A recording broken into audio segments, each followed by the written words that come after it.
la concentración de la atención en un hecho específico que le llama la atención a todo el mundo. Sí. Por Una lo tanto, pasión popular en la el pasión por concepto. popular, efectivamente, la pasión popular. Sí. De manera que ahí entramos en un periodo de vacaciones políticas, digamos así. Ajá. Pero después del Mundial reaparece la realidad. Ojalá Argentina gane, entonces esa realidad va a ser menos dura, pero va a reaparecer necesariamente. Y por lo tanto tenemos que ver qué surge de esa reaparición. Y pueden surgir, a mi criterio, dos situaciones.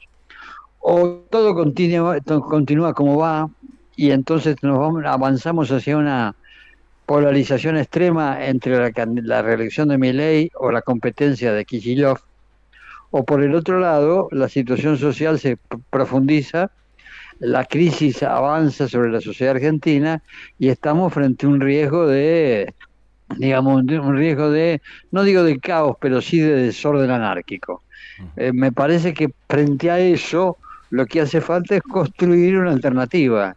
Me parece que a lo que tenemos que hacer es buscar una manera de salir del encierro, Ujú. porque ese encierro no es bueno, ni para nosotros ni para nadie. Y por lo tanto creo que la búsqueda de una alternativa constituye una necesidad que debe ponerse en marcha ya mismo, no después del Mundial, empezar ahora. Ujú. En ese marco de lo que usted habla, una profundización de la grieta o de lo que puede ser la polarización absoluta entre dos formas, o sea, el libertario y el justicialista, cualquiera sea. ¿Qué rol le cabe a lo que en su momento fue la tercer vía que posicionó a Milei como el posible candidato? Porque antes, recordemos, cuando Milei recién asomaba, no se hablaba de una elección de 3 tercios, se hablaba de también una polarización y apareció un tercera posición. ¿Está o no a la Bueno, vista? el fenómeno Milei es un fenómeno muy particular, porque se trató de un fenómeno individual. Detrás de Milei no había una estructura política, detrás de Milei no había gobernadores, intendentes, diputados, ni siquiera había un partido político. Milei construyó su partido político desde el poder. La presencia de Milei fue un gran impacto comunicacional que fue protagonizado por una persona que se manifestaba fuera de la política y contra la política clásica. No solo contra la política clásica, sino contra el Estado en sí mismo. De manera que Milei representó básicamente el enojo de la sociedad con la acumulación de fracasos que tuvimos en los últimos 20 años. De ahí que el fenómeno Milei difícilmente se repita en esas condiciones, porque hace falta un Milei para que se produzca un fenómeno así. Y por otra parte, la actitud de la gente ahora no es exactamente la misma de la que tenía antes de Milei. Ujú. Ahora, me parece que lo que hay que construir es una propuesta, lo que hay que construir es un camino alternativo. ¿Por qué? Porque en el fondo la polarización en gran medida falsea la realidad. ¿Por qué la falsea? Porque desde el punto de vista político, Milei y el kirchnerismo son lo mismo, son dos versiones autoritarias de la política argentina. Y si usted observa los hechos concretos que protagonizan uno y otros, se va a encontrar con que se parecen extraordinariamente. Sí. Hoy, por ejemplo, aparece en el diario de la Nación un artículo que analiza ese proceso y señala con claridad que hasta en el lenguaje se parece. Cuando la secretaria general de la presidencia le dice a los diputados, primero se vota y después se lee. Cuando aparece, ahí hay una versión autoritaria de la política muy claramente definida, que se parece extraordinariamente a aquella de Zanini cuando decía a Cristina no se le habla, se la escucha, es decir, otra versión autoritaria. De manera que en ese marco estamos frente a una realidad política muy similar, no hay polarización, hay apuestas de distintos actores para el mismo fenómeno político. Ujú. El problema consiste en que ahí, frente a ese hecho, nosotros tenemos que defender el orden constitucional, defender la posibilidad de que la gente decida, y para eso hace falta que alguien inteligentemente le diga a la gente cuál es el camino distinto. Y ese camino distinto consiste, a mi manera, en profundizar la presencia de la democracia constitucional, pero agregándole claramente un planteo de carácter económico-social que favorezca el crecimiento, el desarrollo y la distribución justa. Lo que logró Alfonsín hace muchos años, en el 83, fue un consenso político democrático. Lo que no logró Alfonsín, lamentablemente, es un consenso económico social. Y ese desequilibrio tiene que solucionarse con una propuesta económico-social seria, sostenible, que respete las reglas de la economía, que busque el equilibrio fiscal, pero también busque simultáneamente el equilibrio social. Casela, buen día, Diego Lanese lo saluda, ¿cómo está? Bien, gracias, gusto escucharlo. Igualmente, Juan Manuel, usted hablaba de desorden, ¿no? La posibilidad que una de las salidas del clima mundialista, digámosle así, sería el desorden. ¿Cree que hay posibilidad de ir hacia lo que algunos llaman modelo a la peruana, donde hay 10 candidatos que no superan los 10 puntos y se genera No, toda esta cuestión? no, a mí me parece que no. A mí me parece que el marco político argentino no está para eso. Claro. En primer lugar, no hay 10 candidatos, no Ujú. existen, no los veo. Uno de los problemas de la Argentina es una dirigencia política reducida en número y reducida en calidad. Por lo tanto, no hay demasiada posibilidad de que aparezcan 10 candidatos, me parece a mí. Sí, Me parece a mí y quiero que no aparezcan 10 claro. candidatos, no Ujú. quiero ese tipo de dispersión que debilitaría aún más un modelo democrático ya debilitado por la situación social. Cuando yo hablo de desorden, me refiero a episodios como los que vimos ayer. Para un frigorífico Claro. convoca a la gente para que ocupe 60 puestos de trabajo y se forma una cola de 2.000 personas. No hay nada más gráfico que eso. La macroeconomía equilibrada de Milei es un equilibrio de carácter formal, es un equilibrio de carácter, digamos, fiscal, pero te produce un desequilibrio social. Hay mucha gente que queda fuera de ese modelo.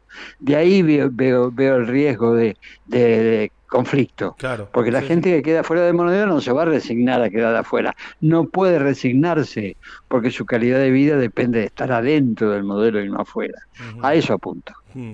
Eh, y la polarización, digamos, el otro día hablábamos en el programa con Federico Storani, él hablaba de que está claro el bloque autoritario, él creo que lo llamó bloque conservador autoritario para hablar de, digamos, lo que está del centro a la derecha, para ser esquemático, que está claro y que no está claro lo que hay del centro hacia el otro lado, hacia la izquierda, que llamémosle el bloque nacional Bueno, democrático, por ejemplo. Esa polarización se puede dar y si se da, ¿en qué lugar debería estar el radicalismo? yo no tengo ninguna duda. Acá hay un espacio político vacante, Ajá, que es el espacio de lo que podemos denominar genéricamente, para utilizar un lenguaje tal vez un poco viejo, pero mm, descriptivo, centro-izquierda. ahí está, ¿Qué claro. pasa en el escenario argentino de hoy? Milei se ha definido y actúa como un hombre de ultraderecha. Ujú, Su marco de decisión en el campo internacional demuestra claramente que está alineado con Trump, con Peter Thiel, con Elon claro, Musk, es decir, con personajes que tienden a la concentración del poder en manos de los ricos. Y por el otro lado, la otra alternativa fue Macri, que Macri era un conservador tradicional, proveniente del sector privado, que defiende la empresa privada, pero es una visión conservadora. Entonces, claro, el sector de la derecha está totalmente ocupado. exacto. Falta ocupar el sector progresista, el sector que reitero podemos denominar centroizquierda. Y Ujú, ahí tiene que estar el radicalismo, no tiene otro destino. claro. Si el radicalismo no está ahí, deja de ser radicalismo. Mejor dicho, si el radicalismo no está ahí, deja de ser. Y por lo tanto creo que la descripción que hace Storani es correcta. Mm, Acá hay un compacto de la derecha que incluso tiene versiones fuertemente autoritarias. Y por el otro lado no hay un compacto de izquierda progresista que permita equilibrar el sistema político. A eso me refiero cuando digo que hay que buscar, además del equilibrio fiscal, el equilibrio social, no solamente en términos de distribución del ingreso, sino también en propuesta, en contenido de la propuesta. Uh-huh.